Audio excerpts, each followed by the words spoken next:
Today, I'm pleased to announce that after months of tough and thoughtful negotiations, I know we have a historic economic framework.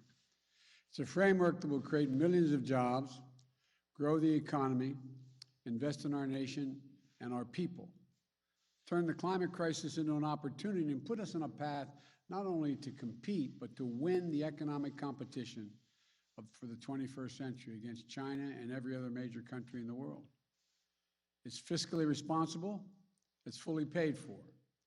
17 Nobel Prize winners in economics have said it will lower the inflationary pressures on the economy. And over the next 10 years, it will not add to the deficit at all. It will actually reduce the deficit, according to economists. I want to thank my colleagues in the Congress for their leadership. We spent hours and hours and hours over months and months working on this. No one got everything they wanted, including me. But that's what compromise is. That's consensus. And that's what I ran on. I've long said compromise and consensus are the only way to get big things done in a democracy, important things done for the country. I know it's hard. I know how deeply people feel about the things that they fight for. But this framework includes historic investments in our nation and in our people. Any single element of this framework would fundamentally be viewed as a fundamental change in America. Taken together, they're truly consequential. I'll have more to say after I return from the critical meetings in Europe this week. But for now, let me lay out a few points. First, we face, and I apologize for saying this again, we face an inflection point as a nation. For most of the 20th century, we led the world by a significant margin because we invested in our people, not only in our roads and our highways and our bridges, but in our people and our families. We didn't just build an interstate highway system, we built a highway to the sky.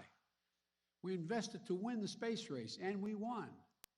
We're also among the first to provide access to free education for all Americans, beginning back in the late 1800s. That decision alone to invest in our children and their families was a major part of why we were able to lead the world for much of the 20th century. But somewhere along the way, we stopped investing in ourselves, investing in our people. America is still the largest economy in the world. We still have the most productive workers and the most innovative minds in the world. But we've risked losing our edge as a nation. Our infrastructure used to be rated the best in the world. Today, according to the World Economic Forum, we rank 13th in the world. We used to lead the world in educational achievement. Now the Organization for Economic Cooperation and Development ranks America 35th out of the 37 major countries when it comes to investing in early childhood education and care. And we know how our children start impacts significantly on how they'll finish. We can't be competitive in the 21st century global economy if we continue this slide. That's why I've said all along, we need to build America from the bottom up and the middle out, not from the top down, with the trickle-down economics that's always failed us. I can't think of a single time when the middle class has done well that the wealthy haven't done very well. I think of many times, including now, when the wealthy, the super wealthy, do very well, and the middle class don't do well. That's why I propose the investments Congress is now considering in two critical pieces of legislation. Positions I ran on as president, positions I announced when I laid out in a joint session of Congress what my economic agenda was. These are not about left versus right, or moderate versus progressive, or anything else that pits Americans against one another. This is about competitiveness versus complacency. Competitiveness versus complacency. It's about expanding opportunity, not opportunity denied. It's about leading the world or letting the world pass us by. Today, with my Democratic colleagues, we have a framework for my Build Back Better initiative. And here's how it will fundamentally change the lives of millions of people for the better. Millions of you are in the so-called sandwich generation who feel financially squeezed by raising a child and caring for an aging parent. About 820,000 seniors in America and people with disabilities have applied for Medicaid, and they're on a waiting list right now to get home care. They need some help. They don't have to be kicked out of their homes, but they need a little help getting around, having their meals made occasionally for them.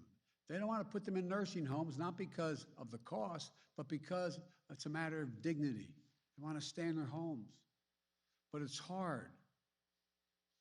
You're just looking for an answer so your parents can keep living independently with dignity. For millions of families in America, this issue is the most important issue they're facing. It's personal.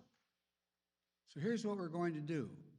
We're going to expand services for seniors so families can get help from well-trained, well-paid professionals to help them take care of their parents at home, to cook meals for them, to get their groceries for them, to help them get around, to help them live in their own home with the dignity they deserve to be afforded.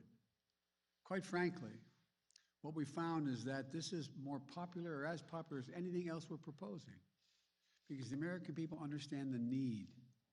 It's a matter of dignity and pride for our parents. 30 years ago, we ranked number 7 among the advanced economies in the world as a share of women working. You know where we are today? We ranked 23rd. 23rd, 7 to 23. Once again, our competitors are investing, and we're standing still. Today, there are nearly 2 million women in America not working today simply because they can't afford childcare. Typical family spends about $11,000 a year on childcare. Some states, it's $14,500 a year per child. We're going to make sure nearly all families earning less than $300,000 a year will pay no more than 7% of their income for childcare. And for a family making $100,000 a year, that will save them more than $5,000 on childcare. This is a fundamental game changer for families and for our economy, as more parents, especially women, can get back to work and work in the workforce. I'm looking at a lot of significant press people in front of me. A lot of them are working mothers. They know what it costs.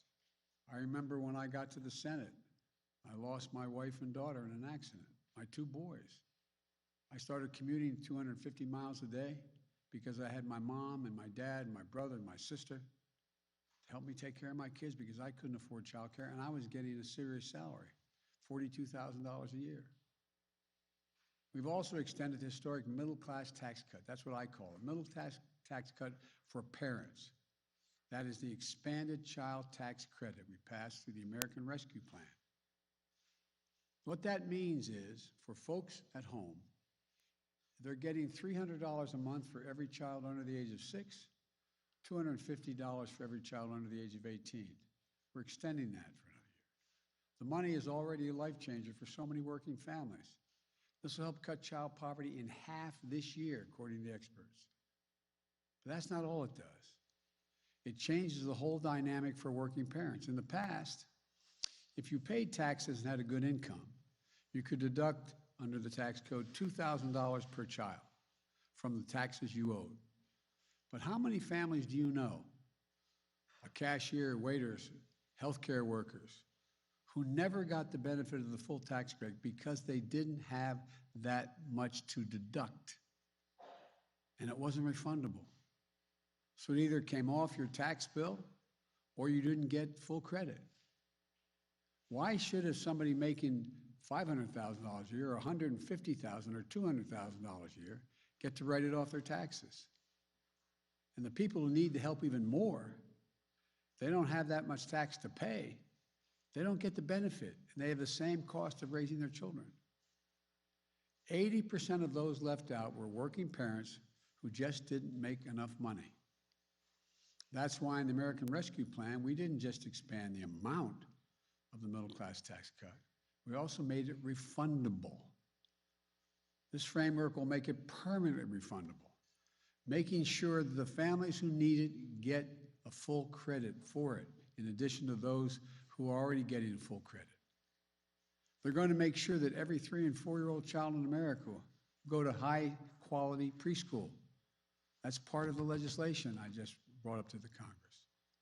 Studies show that when we put 3 and 4 years old in school, not daycare, school, we increase by up to 47% the chance that that child, no matter what their background, will be able to earn a college degree.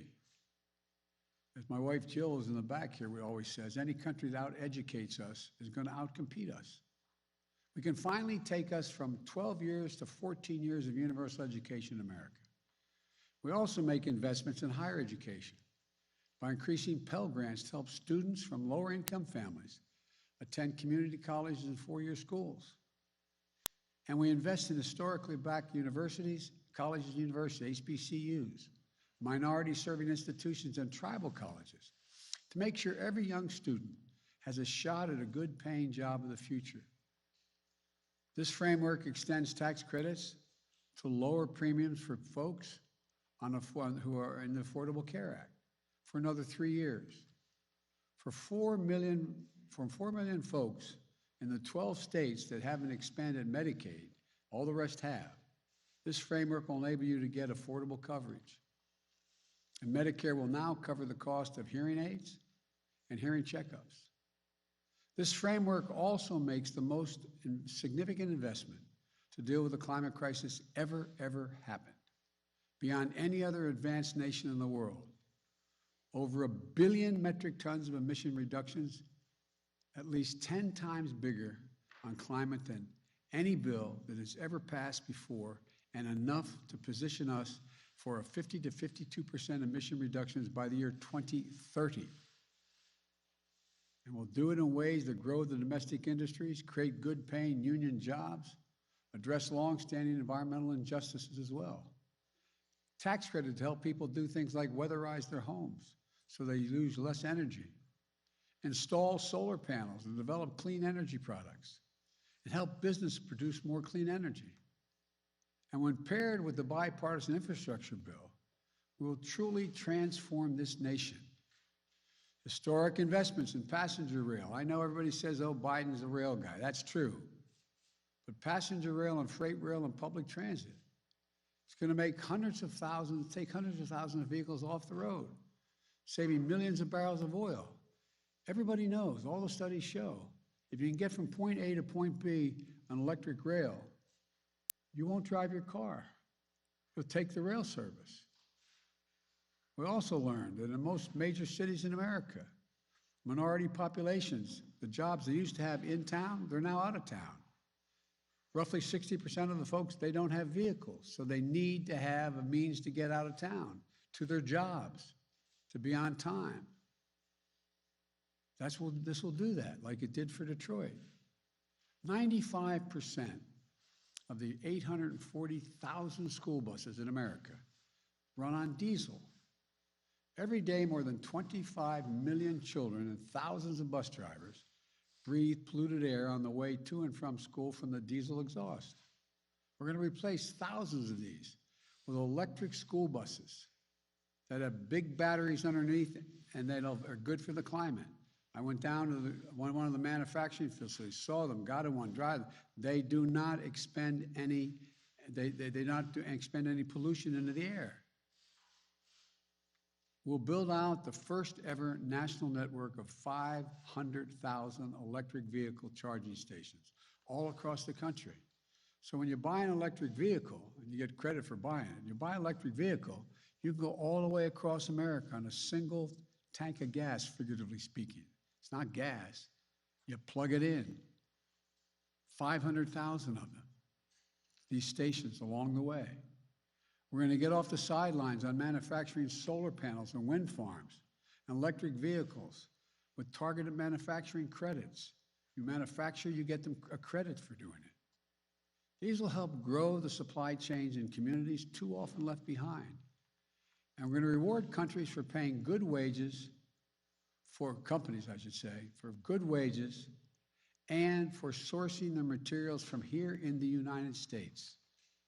That means tens of millions of panels and turbines doubling the number of electric vehicles we have on the road within just 3 years.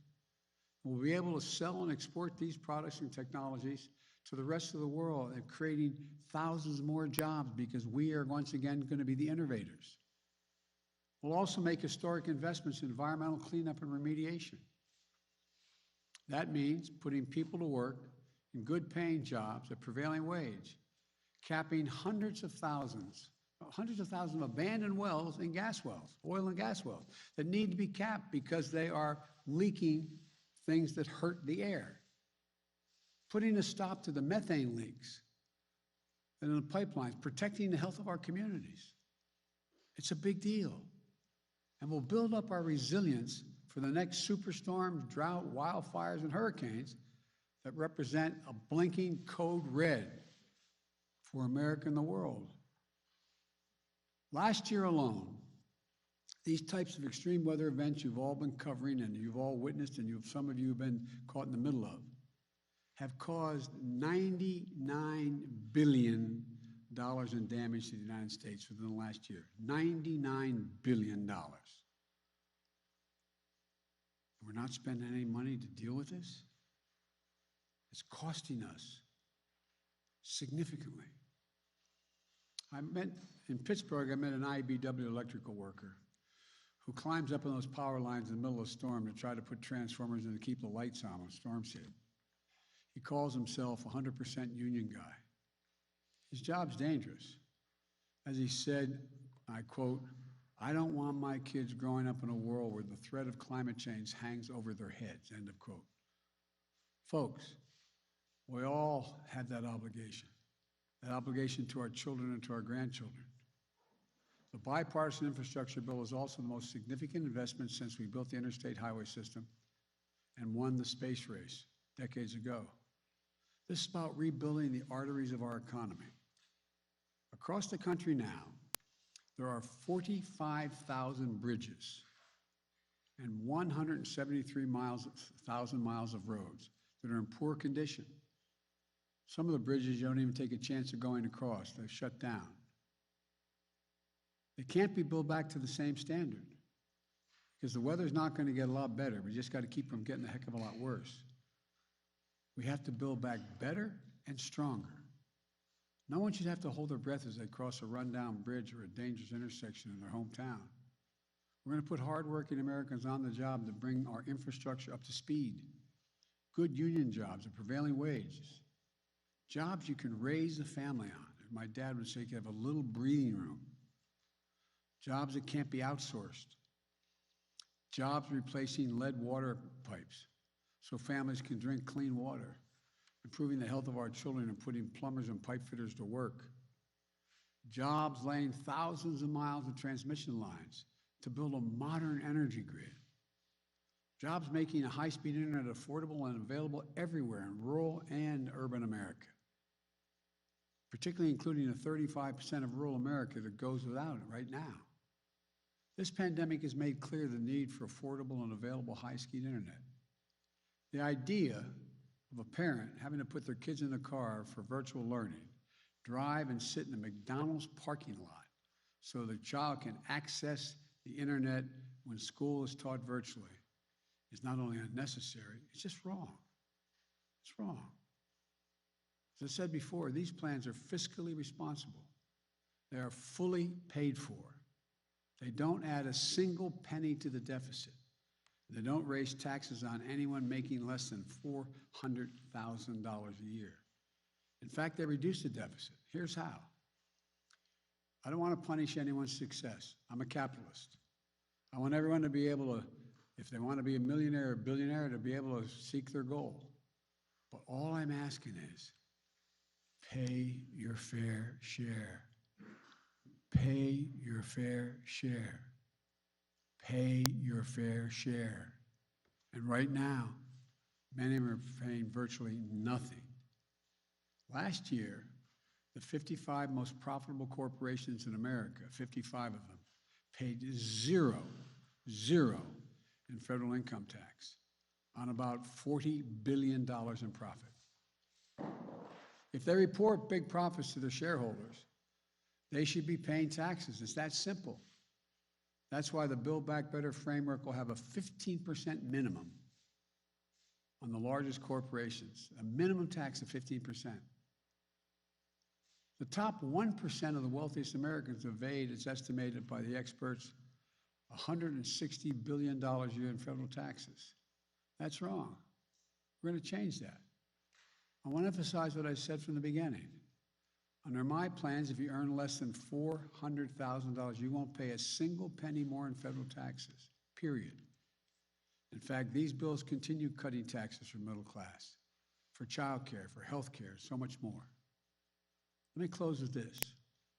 For much too long, working people of this nation and the middle class of this country have been dealt out of the American deal. It's time to deal them back in. I ran for president saying it was time to reduce the burden on the middle class, to rebuild the backbone of this nation, working people and the middle class. I couldn't have been any clearer from the very moment I announced my candidacy. That's why I wrote these bills in the first place and took them to the people. I campaigned on them, and the American people spoke. This agenda, the agenda that's in these bills, is what 81 million Americans voted for. More people voted than any time in American history. That's what they voted for. Their voices deserve to be heard, not denied, or worse, ignored. Because here's what I know. If we make these investments, there will be no stopping the American people or America. We will own the future. I've long said it's never been a good bet to bet against the American people. I've said that to foreign leaders as well as everyone here in this country, which means it's always a good bet to bet on the American people. Just give them half a chance. And that's what we're doing. That's what these plans do.